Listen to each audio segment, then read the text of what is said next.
My law partner, Carly Smith, and I are going to be your next presenters. We're going to talk a little bit about responsible franchising. What is that? It's a buzzword out there in the media and among franchising. What is it and what is it not? And it should be more than just a bumper sticker in your business. And so, I'm going to talk about Carly to get started. Morning. Thank you everyone for your time and effort in being here today. I'm hoping that you'll be able to provide some responses to my questions so you make this a little bit more interactive. The first question I want to start out with, we're talking about responsible franchising. It's probably helpful to identify, well, what are the responsibilities of each party? So if you're going to just shout out your first reaction to what is the franchisor's responsibility in this relationship? Teach, coach, mentor. Teach, coach, mentor. Protect the brand. Protect the brand.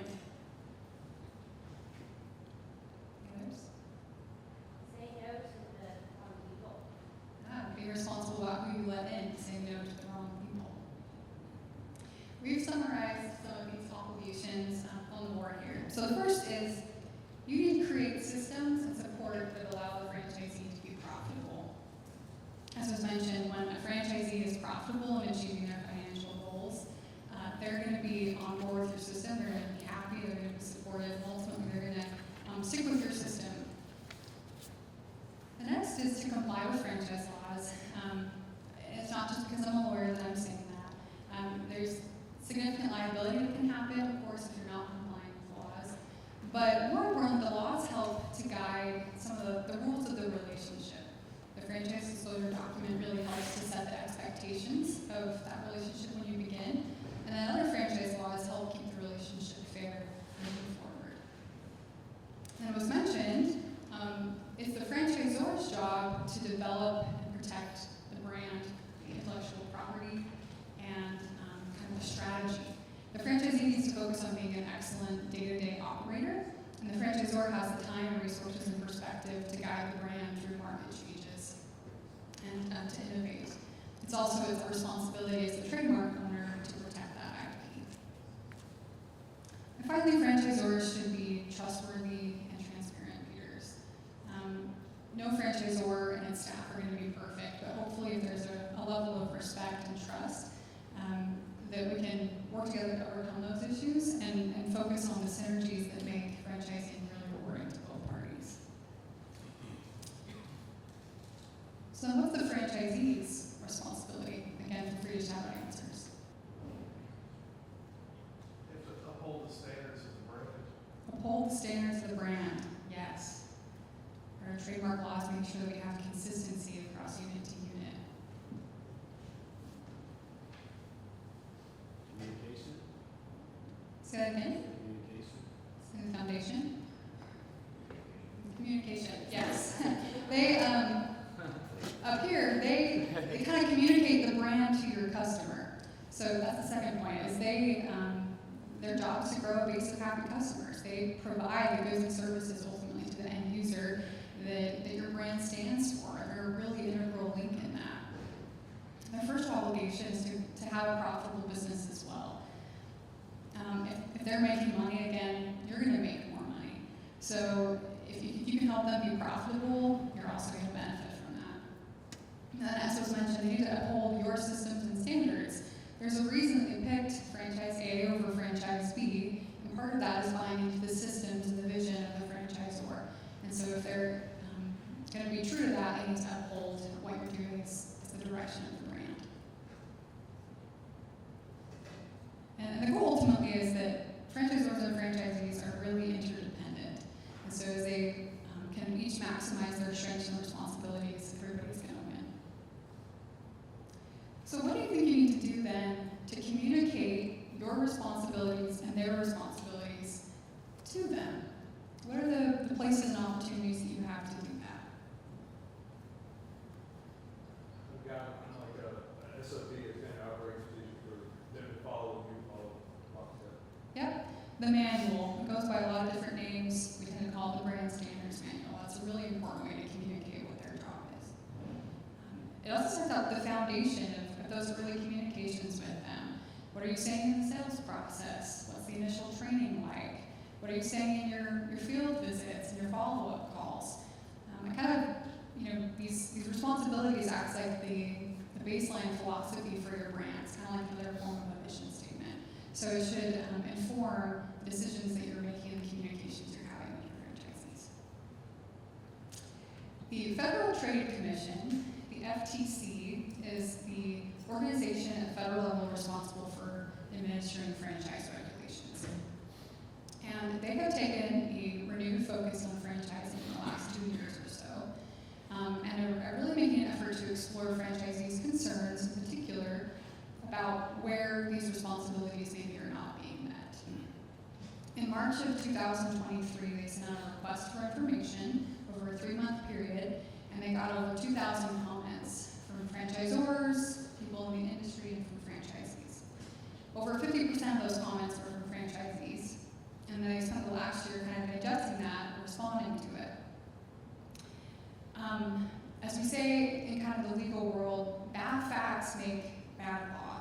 And I'm sure from your experiences with customer service, that when you send out a survey, it's going to be people who have outstanding experiences and those who have really bad experiences that are going to respond. So these comments were unfortunately filled with a lot of kind of negative experiences of franchisees. And we say that not to discourage you, but just to help you understand what the FTC might be reacting to as it makes any updates to the law. Now they have kind of this boots on the ground exposure to some of what franchisees' concerns are. Interestingly enough, the FTC reopened that comment period, and the last day is actually tomorrow. So here's a QR code up here. If you're interested in submitting a comment to help maybe shape the FTC's perspective on franchising, now's an opportunity to do so. Especially if you have a franchisee who's had a great experience, I think their comment would be much appreciated in explaining why franchising has worked well for them. The FTC took its first enforcement action in 2023. It was the first one it had taken in like 20 years or so. It was against a franchise company called Burger Inn, or Burger IM, I'm not sure how you say it. This franchise had sold over 1,500 units. Only a handful were open, and the FTC was alarmed at the degree of misrepresentations that were going on from the franchisor to franchisees, including, as you're probably familiar with, Item 19, financial performance representations without an Item 19. So it's a really dramatic case, and in the end, the brand was enjoined or stopped from franchising. The owners fled outside of the United States, and there were damages assessed of over $40 million. So it was a significant case, and that's also kind of giving the background for the FTC's actions right now. So here are the franchisees' top concerns in the franchise relationship. And our goal today is to talk about each one briefly to help you understand where franchisees are coming from and try to avoid missteps so that you keep the relationship positive and so that you avoid distracting and costly disputes. All right, so the first thing that we're concerned about is when a franchisor makes a unilateral change to the operating manual. We just heard today, and it's a true principle, that change is going to happen, and it's the franchisor's responsibility to guide the brand through that change, right? To help them become more efficient and better operators. So some change in the operating manual is of course necessary. What franchisees are becoming concerned about is when it feels like those changes to the operating manual are a rewrite of the franchise agreement. And as you know, you can't change a franchise agreement with a franchisee unless you get their consent. So what are the things that properly belong in a brand standards manual? Logo. Sorry, I can't hear them. Logos. Logos? Okay, yeah, like how to use the IP properly. Exactly. Oh, don't you have day-to-day operations? Yep. Day-to-day operational instructions. You can summarize it in a couple of key categories. What belongs in the brand standards manual are the brand standards, or those items that are essential to distinguishing your brand from another brand, your competitive advantages, so to speak. It's So maybe not things that are essential to the brand, but your tips and tools for the trade to show improvement over the years, as well as other resources and guides to help the franchisees be successful. Some of the changes that we brainstormed that might be examples of things that push that brand standards manual more towards becoming another form of franchise agreement are things like if you spell out really specifically what the operating hours are in your franchise agreement, then you change that in the operating manual. Or you create different territory rights or obligations to adapt to a new channel of distribution, but maybe that contradicts what was in the FDD. Adding a new fee that gets slipped into the manual. We'll talk a lot more about that one in a minute. I combined two topics here, representations, misrepresentations, and then FDD issues. Essentially, the franchise disclosure document is meant to communicate and get everyone aligned in their expectations. It discloses costs, potentially some financial information. It talks about the responsibilities of the franchisor or the franchisee, what support is going to be available, what the system is all about, and highlights some risks to the franchisee. If those are not accurate, then you've set the wrong foundation for your entire relationship with your franchisee. The examples from the FTC comments were pretty egregious, and I hope would never be the case in any of your grants. But I wanted to focus today on an issue that can be a little bit more nuanced and challenging, that we're seeing franchisees argue about a little bit more often, and that's item 7 disclosures. Item 7 is a place where it discloses the cost to get open, basically, the initial investment estimation. And there's tensions there in what you're trying to achieve with that disclosure. There's a lot of pressure to try to have it be as low as possible so that your brand can appeal to a broader range of candidates, potentially. But then you've also got, you don't want to make it too high so that it's not realistic and not helpful. And then you might just have limited data, especially if you're an emerging brand. You might not know what it takes to get open in Florida versus Georgia versus Utah. So here's our suggestions about how to minimize kind of your risks in having accidental misrepresentations or arguable misrepresentations in item 7. First is make sure that you're disclosing details about the numbers that you're putting forth. If it's that you only explore rent in one city, then disclose that your rent estimates are for this one city. If you know that your brand is going to be targeting certain areas for franchise sales, if you're following Lynette's advice and really growing regionally, then it probably would behoove you to do a little bit of research about what those costs are in those target markets. Again, if you're starting a brand in Nebraska but you want to focus on Florida franchise sales, you need to do some research in Florida. And the third is helping franchisees have a realistic expectation about the working capital. That's usually the last item in item 7. It's also called additional funds. The industry standard has been to assume that that's a 3-month period of extra cash. But really the rule says it's kind of that initial opening period, really, which may or may not be 3 months. So if you know that it's going to take longer for your franchisee to ramp up and be getting the cash flow they need to sustain operations, then maybe disclose a larger number there in a longer time period.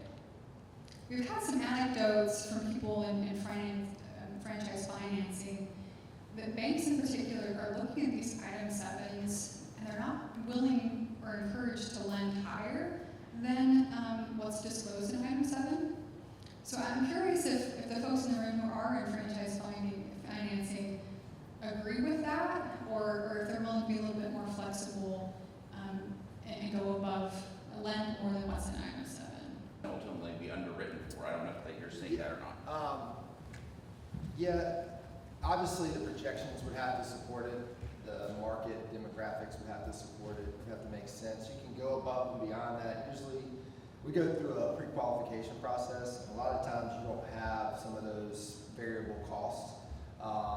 But there are a lot of franchises that have, preferred vendors they work with, a ballpark range where I usually will build it out on the high end and then add contingencies and then see how that may impact the projections. But I don't have we will go above and beyond that if it makes sense. But if it's not something that can support, like if an average, if it's not in line with average revenues and profitability, and it's way out of whack from other franchisees, owners, then that will cause pause. So it just depends on how big of the project can swing. Thank you. Stephanie?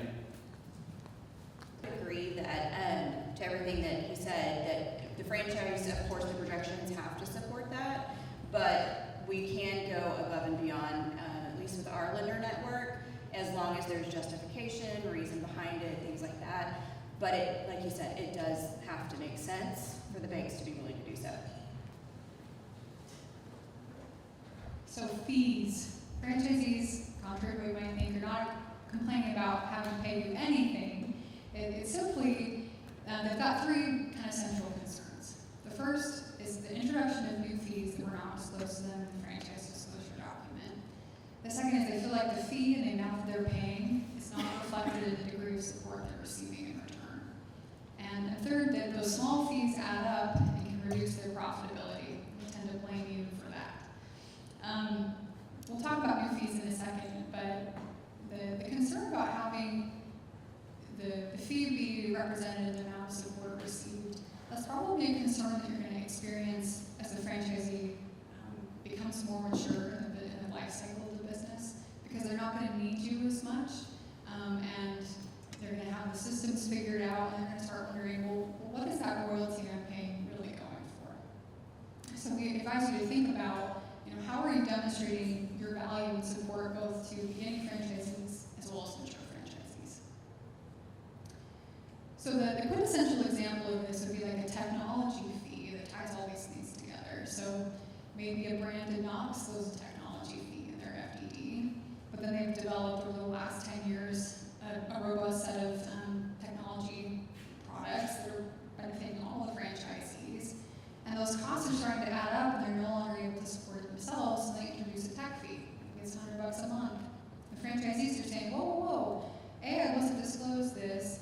B, I don't see how this technology is helping me. And third, that $100 a month really adds up over time. And that puts both the brand and franchisees in kind of a tight spot. We also understand that, again, things change. You might need to be able to make changes to your system and introduce new fees, and we'll talk about some options to do that in just a second.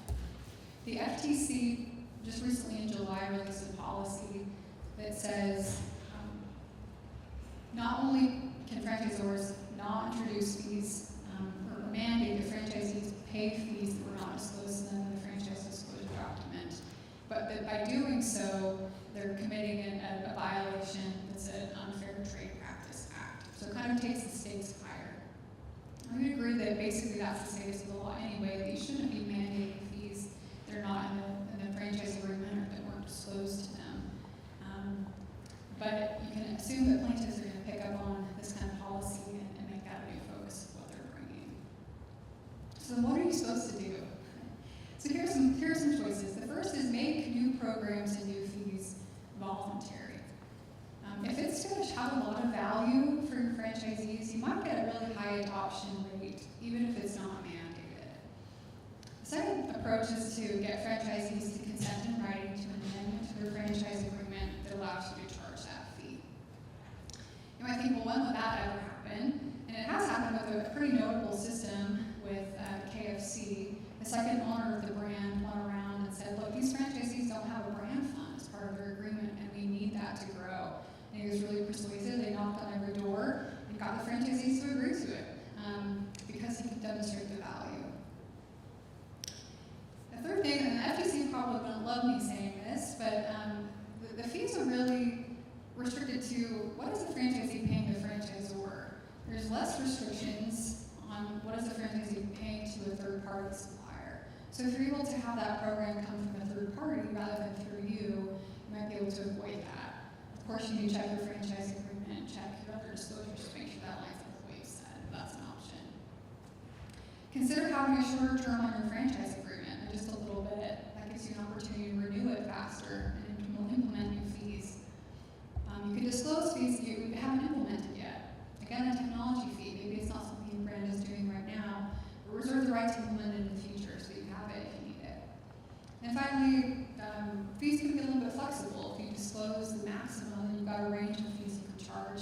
disclosing a maximum on how much you can increase that fee per year. We got franchisee concerns about supply restrictions and rebates. So what are the rationales for having franchisees being limited in the suppliers that they can use? Why is that important to a brand? Quality control. Quality control, exactly. Brand consistency. I put up some notable consumer products here. The first is the Tiffany box. You probably can recognize that even logo. The second is the Coca-Cola bottle, and the third is the Apple Store interior.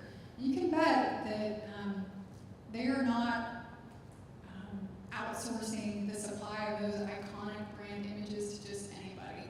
If this was a franchise system, you wouldn't want supplier A doing it, supplier B, supplier C. You want consistency and control over those key items. So if it's essential to your brand identity, it makes sense to have supply restrictions.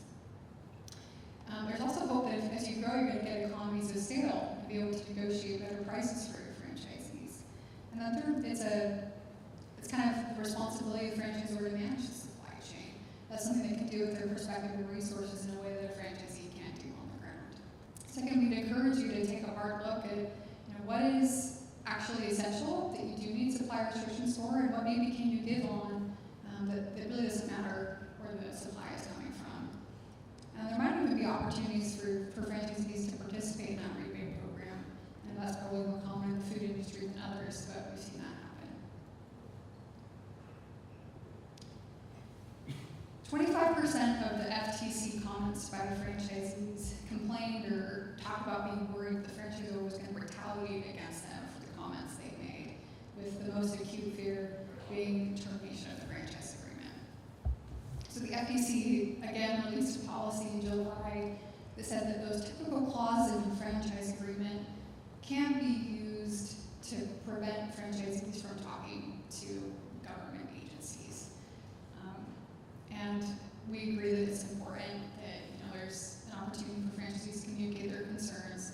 Hopefully, though, that you build into your system a way for franchisees to take their concerns to you first before they're jumping to dramatic situations like talking to the FTC or other folks or filing a lawsuit. Non-competes have also been at the top of the FTC's priorities recently. In the spring, they issued a ban on non-competes in the worker context, in the employment context. They specifically excluded franchise relationships from that, but there was a sense that they were going to test it out in the worker space, and then they would address probably similar issues with franchising later. That prohibition on non-competes was stopped in court, so it may never become law, and it stopped for the moment.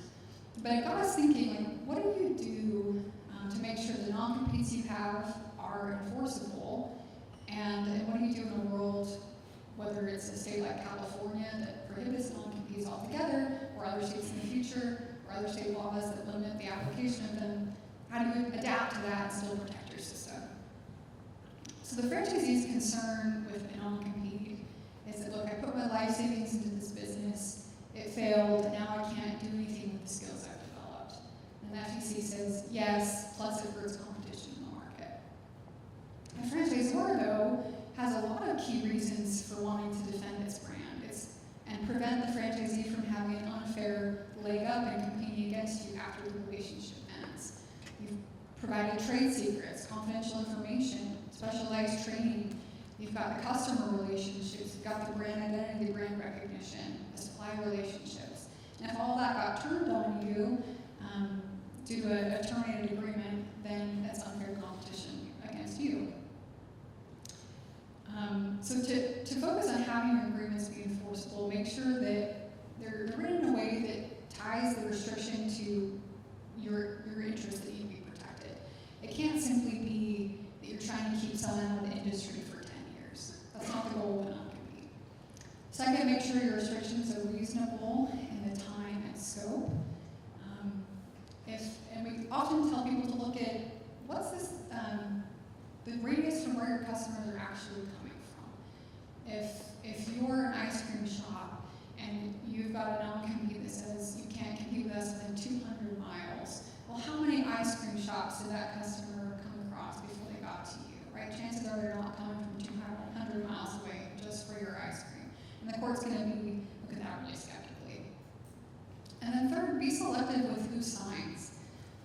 Your owner should sign. If you have like an operating partner who's kind of stepping in as the role of the owner-operator but isn't an owner, they should be signing. But the frontline employees really shouldn't be signing non-competes. And the way to think about this is you don't want a non-compete out there that if it got violated, you would never enforce. Because if you've got a whole bunch of non-compete violations that you've never taken any action on, they're all sitting out there, well, in the time that it matters, the court's going to look at all these other examples of when you didn't take action. So if you're going to have a non-compete with somebody, make sure it's someone that you're willing to take to court if you really needed to enforce it. But if you can't use a non-compete, what do? You think about strategically, what is your control over trade secrets and information? Do you have the technology and processes to lock those down upon exit for any reason? And you might need to take those steps in advance. It might be too late at the time of termination to be able to take action. So lay the foundation where you can do that. A lot of folks do not get their lease rider to sign. What I mean by a lease rider is it's an agreement between the landlord, the franchisee, and the franchisor that lets the franchisor send somebody in to take over the franchisee's spot in case of the termination and some other rights. Well, it doesn't help you any if you get to that point but you haven't signed it 10 years ago. You can control the telephone number, so the customers are getting directed to you rather than to them. Non-solicitation clauses are not part of non-competes, actually, so make sure they are written in a way that can be enforced. And then make sure that you can, if you have the resources to purchase franchisee assets, if you're buying their equipment and inventory upon termination, it's a lot harder for them to turn around and compete against you. So renewals are a source of excitement and opportunity for a franchisor to reset the system. And franchisees are expressing their concerns. Well, sometimes a renewal feels like I'm getting a whole new business, a whole new agreement, like something I did not anticipate. And that feels unfair to me. We would say that's really important, right, for the franchisor to be able to adjust to market conditions and be able to adapt to issues and changes that have happened in the system. Franchisees might feel that a franchise agreement is kind of take it or leave it. And we would say, well, that's really important for enhancing brand consistency and systems. And if everything is negotiable, then basically every franchisee has a different deal, and that feels a little bit like discrimination in some ways too. Why does someone get a better deal than someone else? So for those of you who maybe have a few franchisees, what are some things that you consider negotiating and some things that were non-negotiable?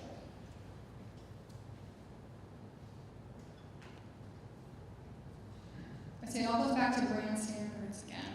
If things are modifying what you're going to be able to do to systematize and enforce your brand standards, you don't ever want to change that. Things like fees or terms or concerns about transfers, etc. Those are probably free to be negotiated. All right, franchisees have expressed concern about private equity takeovers. For lots of founders, a private equity exit is a dream come true. And there's a lot about franchising for private equity to like as well, with the predictability of the revenue and the scalability. Often the short-term incentive for a private equity firm, generally, not always, is to maximize the franchisor's profitability immediately, so they can turn around and flip the business later. That's in contrast to what a franchisee wants, which is stability, long-term relationship, very little change, few costs. So those goals can kind of be at ends with each other, and franchisees have expressed concerns about that.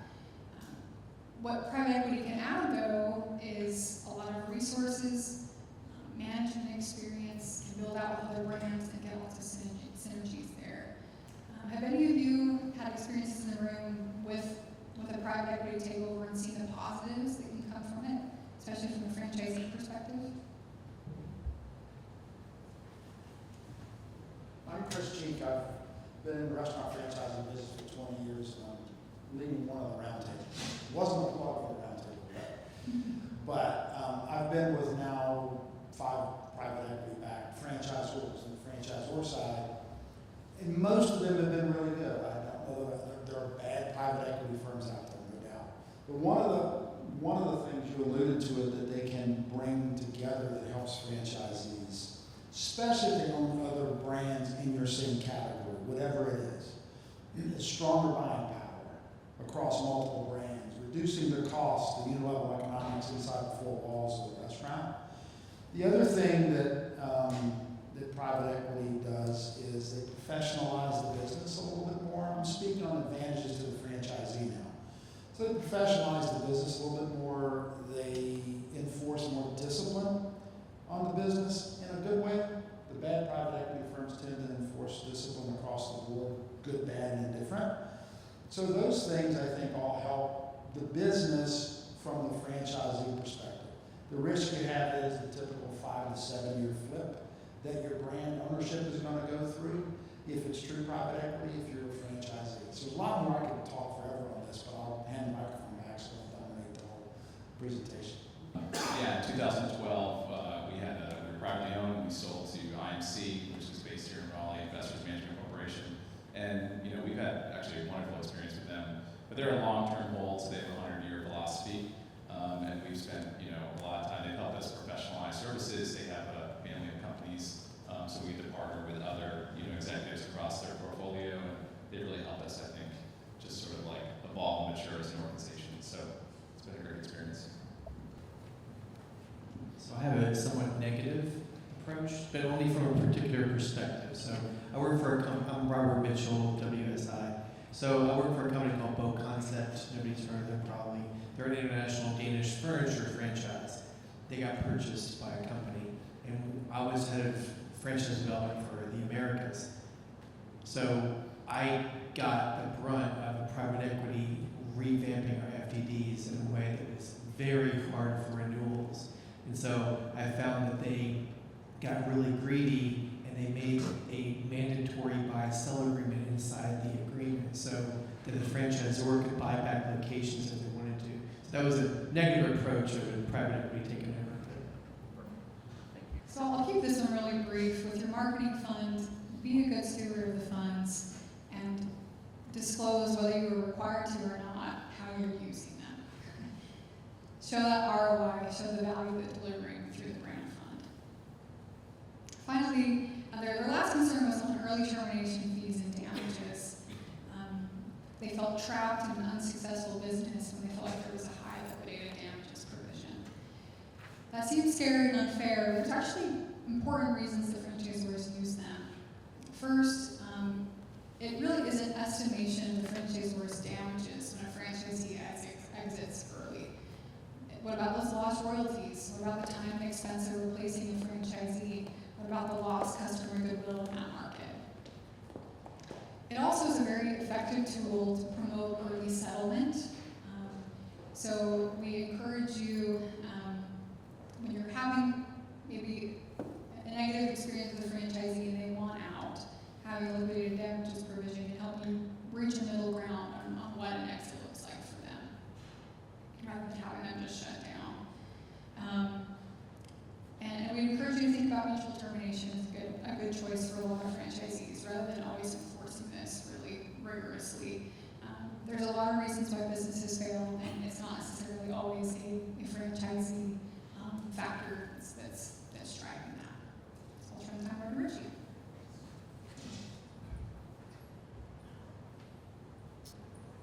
So who are other franchise stakeholders? We talked a lot about, probably talked a lot about these pinch points, if you will, for franchisees. Who are some other stakeholders? Well, one of them is franchise brokers, right? So and there are great franchise brokers out there, and there's some that aren't as good, right? But they are, as a whole, are very effective, right? This is Fran Connect is a franchise software portal. They publish each year, aggregate the lead generation that their customers, hundreds of different brands out there, experience, and then publish a report. And this is a bit dated, but it came from the FTC's research. But it shows you why people are using brokers. That in this sampling set, they had 18,058 leads that year, which was 10% of the total volume for these franchisors, resulting in 578 sales, with a closed lead to close ratio of 4.25%.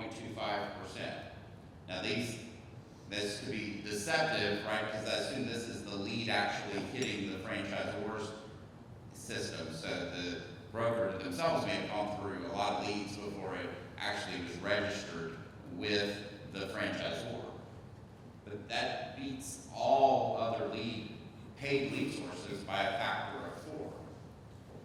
So what is a broker's responsibility? And when I talk about a broker here, I'm talking about anyone who's selling franchises to some degree or another as far as their responsibility, but specifically when you're outsourcing that to an agent, if you will, that's a third party. They need to comply with franchise laws. So we need them to know what those laws are. And so if it's Larry who was selling real estate last week who's now selling franchises and doesn't know what the difference in a franchisor or a franchisee is, then you're putting your brand at risk. And then to find qualified franchisees for the franchisor. So it's important to you, if you're working with brokers or internal or external salespersons for that matter, that you're identifying what makes a qualified lead so that you can help educate the brokers in helping them help you find those leads. They don't want to waste their time talking to people who aren't qualified and waste your time by presenting people who aren't qualified. So it's important to take the time to make that information available, and ultimately that's going to make you one of the best brands for that franchise broker and network, and in turn help them be able to generate leads for you. And then advise the franchisees on the right franchise fit. So if you don't take the gold nuggets, if you don't take anything else from today's presentation, is one, knowing what your brand is about. And number 2 is communicating that to your prospects, right? You need, so that your prospects are bought into your vision. Because rather than, if there's a disparity in that, we want to know that going into the relationship so that we don't go into the relationship versus finding out after we have signed a franchise agreement and pour concrete over that relationship. So state regulators are looking at these broker relationships, and some of the concerns that they have identified are that, while you would hope this isn't the case, that brokers feel like they're incentivized to sell regardless of fit.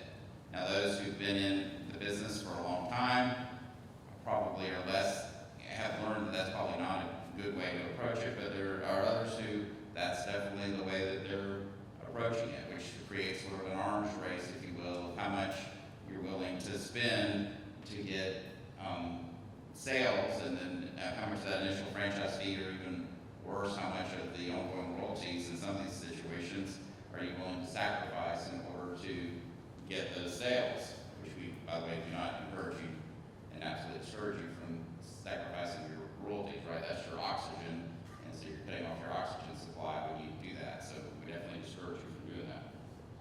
Risk of brokers using hard sales tactics and making misrepresentations. Now, of course, as you all know, there's a cooling off period in the FDD, right, that's required 14 calendar days before you can sign a binding agreement or collect any money.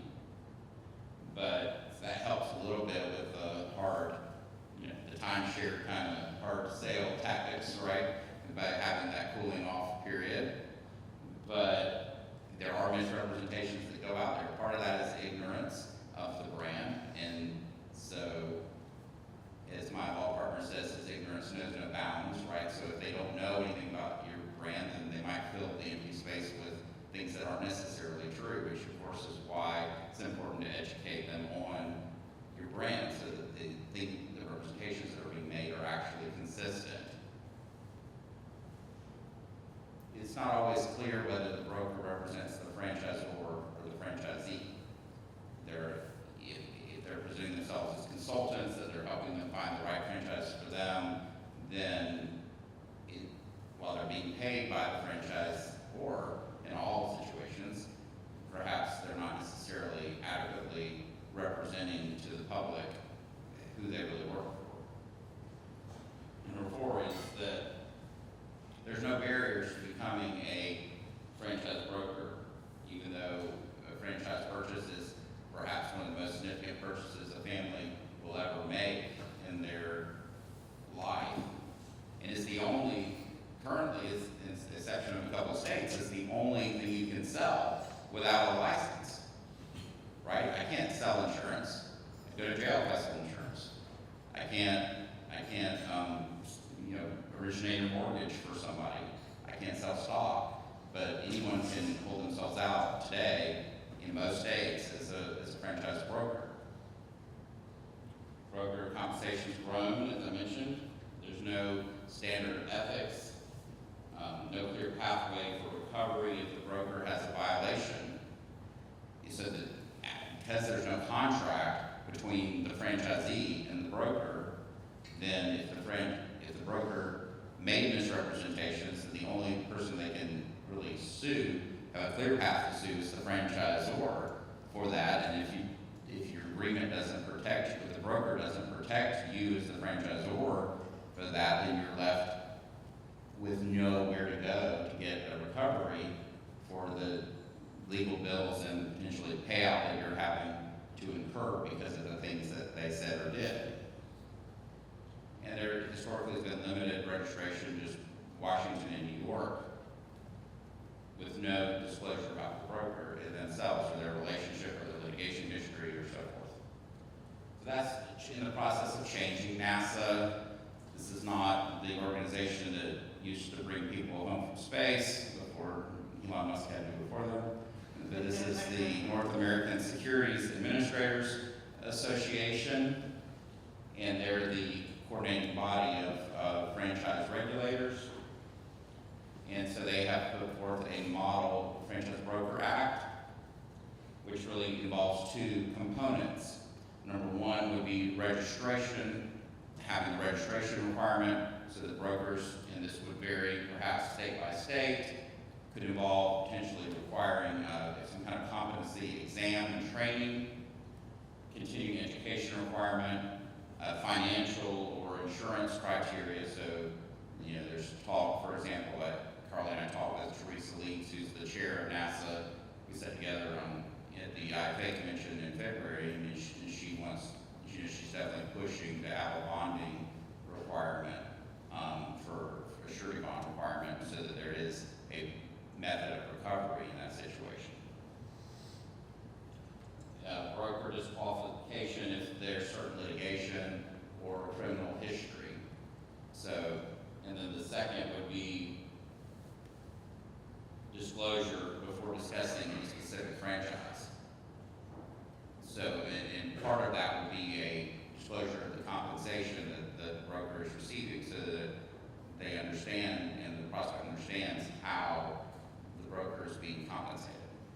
So let's talk quickly about the different the stages in the franchise relationship and how this relates to responsible franchising. So the first stage is the prospective franchisee stage. So again, we're making sure we're taking away these golden nuggets, making sure that we know what our system's about, we're communicating that to the franchisees, and we're also focused on unit level economics. At the end of the day, they may love your tacos or they may love whatever you're doing, but it is a financial transaction for that franchisee, and franchisees are becoming more and more sophisticated in that regard. And I've seen it over the 25 years I've been doing this, that it has evolved, right? Which is good for franchising. It's good for franchising that we have franchisees who understand that. We have franchisors that generally understand the need to be able to help educate franchisees legally and compliantly on what they can potentially make through a proper Item 19 disclosure. The startup phase. This is critical. If they don't, as Lynette noted, if they don't start right, they're not going to thrive as a franchisee. So having, and she explained it much better than I could, and has been in the trenches and has done it earlier today, but this is where the most intensive support is provided, and you're starting to establish that relationship with your franchisees on what they were told before they signed and what is actually going to happen, and hopefully this is the same thing during the course of the franchise relationship and getting a firm footing on being able to move forward. Growth, so that we've recruited the franchisee, we've gotten them successfully open, now we need to help them grow. And this again is the opportunity for us to show the value derived from the fees received. Be able to help franchisees generate profits, be able to help them benchmark and so forth to understand where there might be waste in their operations. These are all important to help drive that supplier relationship.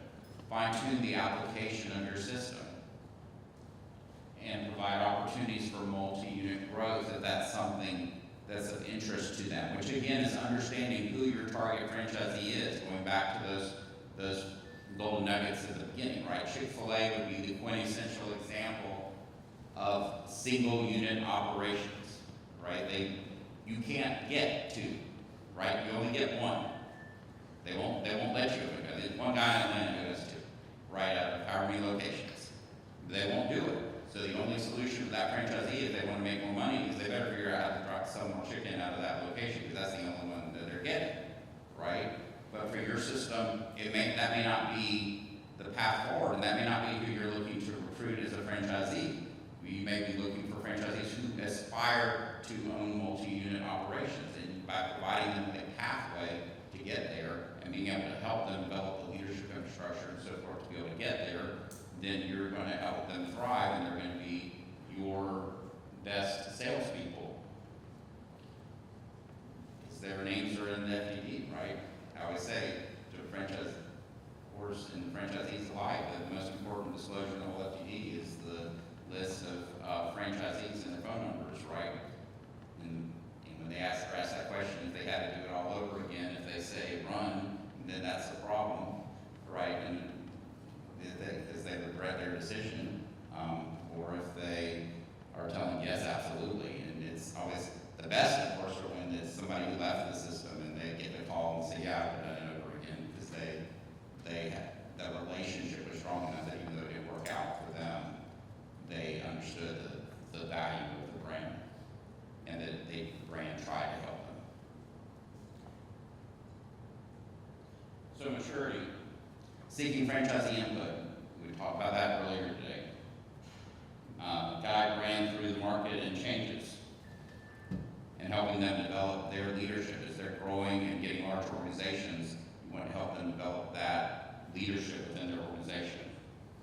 And then helping educate them about exit. We don't want them to get to the end of the franchise relationship and think, oh, well, I don't want to, run a fleet fee anymore, so I guess I just need to close it down right at the end of the term. No, that's not what we want to do. We want them to help them understand that there are options for them to monetize that investment when they're ready to leave. So advisory councils, we'll just talk quickly on this, because I know Lynette hit it pretty in a lot of detail earlier today. But the fourth piece, again, knowing your brand, communicating that to your franchisees, driven by unit level economics. And then fourth key to franchise relationships is having that communication, and an advisory council properly run as you get larger is an integral part, because you're going to reach a place in your growth trajectory where your franchisees can't all call the CEO's cell phone every time they have a question. They can't send you a text. You need to get them educated that they need to communicate with your whole organization. You need to avoid I have 4 teenagers, so, if they don't like what my wife says, then they still ask me, right? And I'm known as the softie, I guess, on system standards in our family. But we want to avoid that, right? We need to avoid that because franchisees will play off members of the brand staff off each other, so that communication is critical.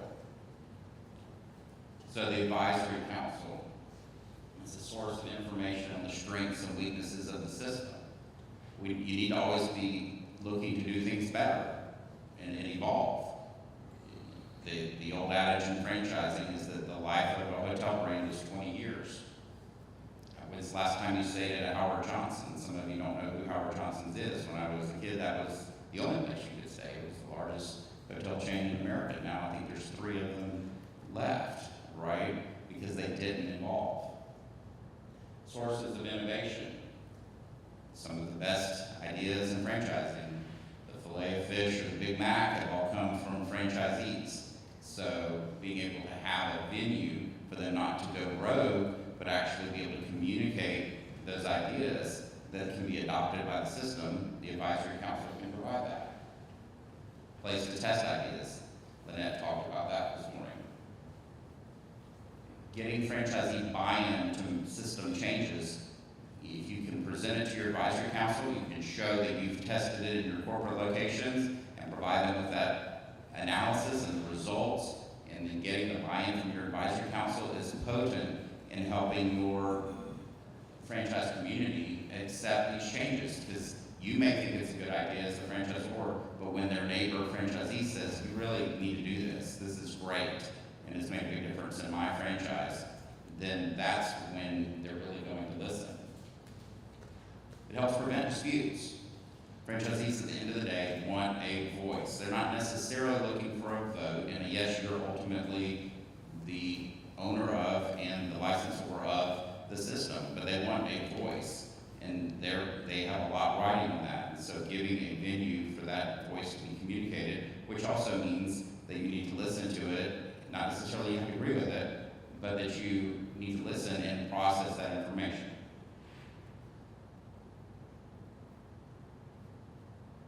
So selecting members, Lynette talked a lot about this already, so I'm going to just take time to skip over it. The big thing I would just say here is that, as she noted, you need to have C-level executives involved on the council there, because it doesn't do any good to talk and to communicate if the whole conversation is not being heard by someone on the executive team who's going to be responsible for getting that back to the franchisor for consideration. And the good point here is you want to avoid, there's a variety of ways to elect your advisory council. It may be regionally, like she used the example of the Duncan situation this morning. It may be size of the franchise, make sure there's large and small franchisees represented who may have different interests in how the system evolves. But you do want to make sure that it's communicated that this is not the venue for somebody to hijack the advisory council and the time of the people that are volunteering their time to come and talk about their particular issue of importance to them that does not impact the brand overall. And you just want to establish that up front so that it just doesn't get hijacked, because you could have somebody who's really negative in the system because they have some pet peeve because they want to, they're a McDonald's franchisee, want to serve freshly squeezed orange juice instead of any Minute Maid. No one wants to talk about that for 6 hours 4 times a year at every meeting. So that's their personal issue. That's not the way McDonald's is going to go. And they can talk about that one-on-one until they're blue in the face, but that's not going to be changed. But we don't need to waste everybody's time.